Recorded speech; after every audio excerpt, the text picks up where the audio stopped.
नमस्कार।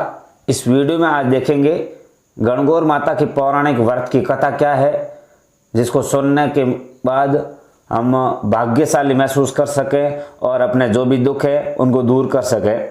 एक बार भगवान शंकर तथा पार्वती जी नारद जी के साथ भ्रमण को निकले। चलते चलते वे चैत्र शुक्ल तृतीया के दिन एक गांव में पहुंच गए। उनके आगमन का समाचार सुनकर गांव की श्रेष्ठ कुलीन स्त्रियां उनके स्वागत के लिए स्वादिष्ट भोजन बनाने लगी। भोजन बनाते बनाते उन्हें काफ़ी विलंब हो गया, काफ़ी देर हो गई, किंतु साधारण कुल की स्त्रियां श्रेष्ठ कुल की स्त्रियों से पहले ही थाली में हल्दी तथा अक्षत लेकर पूजन हेतु पहुंच गई। पार्वती जी ने उनके पूजा भाव को स्वीकार करके सारा सुहाग रस उन पर छिड़क दिया। वे अटल सुहाग प्राप्ति का वरदान पाकर लौटी। तत्पश्चात उच्च कुल की स्त्रियां अनेक प्रकार के पकवान लेकर गौरी जी और शंकर जी की पूजा करने पहुंच गई।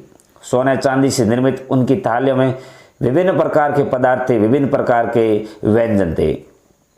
उन स्त्रियों को देखकर भगवान शंकर ने पार्वती जी से कहा, तुमने सारा सुहाग रस तो साधारण कुल की स्त्रियों को ही दे दिया, अब इन्हें क्या दोगी? पार्वती जी ने उत्तर दिया, प्राणनाथ, आप इसकी चिंता मत कीजिए। उन स्त्रियों को मैंने केवल ऊपरी पदार्थ से बना रस दिया है, इसलिए उनका रस धोती से रहेगा, परंतु मैं इन उच्च कुल की स्त्रियों को अपनी उंगली चीरकर अपने रक्त का सुहाग रस दूंगी। ये सुहाग रस जिसके भाग्य में पड़ेगा वह तन मन से मुझ जैसी सौभाग्यशाली और सौभाग्यवती हो जाएगी। जब स्त्रियों ने पूजन समाप्त कर दिया, तब पार्वती जी ने अपनी उंगली चीरकर उन पर छिड़क दी। जिस पर जैसा छींटा पड़ा उसने वैसा ही सुहाग पा लिया। उसके बाद भगवान शिव की आज्ञा से माता पार्वती जी ने नदी तट पर स्नान किया और बालू की शिव मूर्ति बनाकर पूजन करने लगी। पूजन के बाद बालू रेत के पकवान बनाकर शिव जी को भोग लगाए। प्रदक्षिणा करके नदी तट की मिट्टी से माथे पर तिलक लगाकर 2 कण बालू का भोग लगाया। इतना सब करते करते माता पार्वती को काफी समय लग गया। काफी देर बाद जब वे लौट कर आई तो महादेव जी ने उनसे देर से आने का कारण पूछा, देर से विलंब से आने का कारण पूछा। उत्तर में माता पार्वती जी ने झूठ ही कह दिया कि वहां मेरे भाई बावज आदि मायके वाले मिल गए थे, उन्हीं से बातें करने में देर हो गई। परंतु महादेव तो महादेव ही थे, वे कुछ और ही लीला रचना चाहते थे। अतः उन्होंने पूछा पार्वती, तुमने नदी के तट पर पूजन करके किस चीज का भोग लगाया था और स्वयं कैसा प्रसाद खाया था?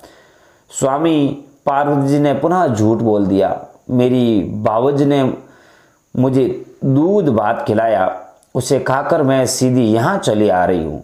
यह सुनकर शिव जी भी दूध भात खाने के लालच में नदी तट की ओर चल दिए। पार्वती जी दुविधा में पड़ गई। तब उन्होंने मौन भाव से भगवान भोले शंकर का ही ध्यान किया और प्रार्थना की, हे भगवान, हे राजन, यदि मैं आपकी अनन्य दासी हूँ तो आप इस समय मेरी लाज रखिए। माता पार्वती की यह प्रार्थना करती हुई भगवान शिव के पीछे पीछे चलती रही। उन्हें दूर नदी के तट पर माया का महल दिखाई दिया।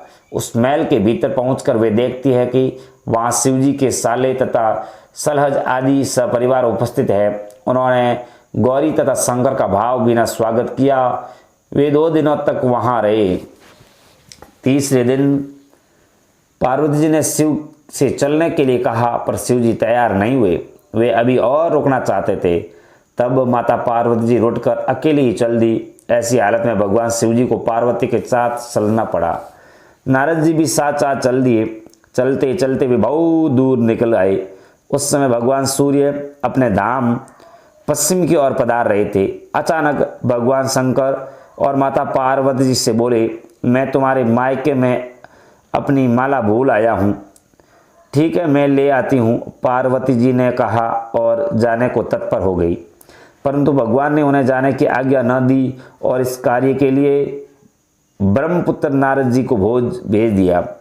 परंतु वहां पहुंचने पर नारद जी को कोई महल नजर न आया। वहां तो दूर तक जंगल ही जंगल था, जिसमें हिंसक पशु विचर रहे थे, इधर उधर घूम रहे थे।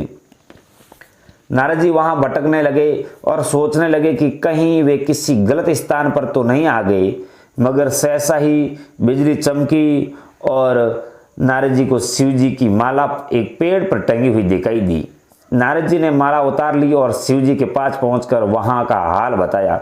शिव जी ने हंसकर कहा, नारद, यह सब पार्वती की ही लीला है। इस पर पार्वती बोली, मैं किस योग्य हूं? तब नारद जी ने सिर झुकाकर कहा, माता, आप पतिव्रताओं में सर्वश्रेष्ठ हैं। आप सौभाग्यवती, समाज में आदि शक्ति हैं। यह सब आपके पतिव्रत का ही प्रभाव है। संसार की स्त्रियां आपके नाम स्मरण मात्र से ही अटल सौभाग्य प्राप्त कर सकते हैं और समस्त सिद्धियों को बना तथा मिटा सकती हैं।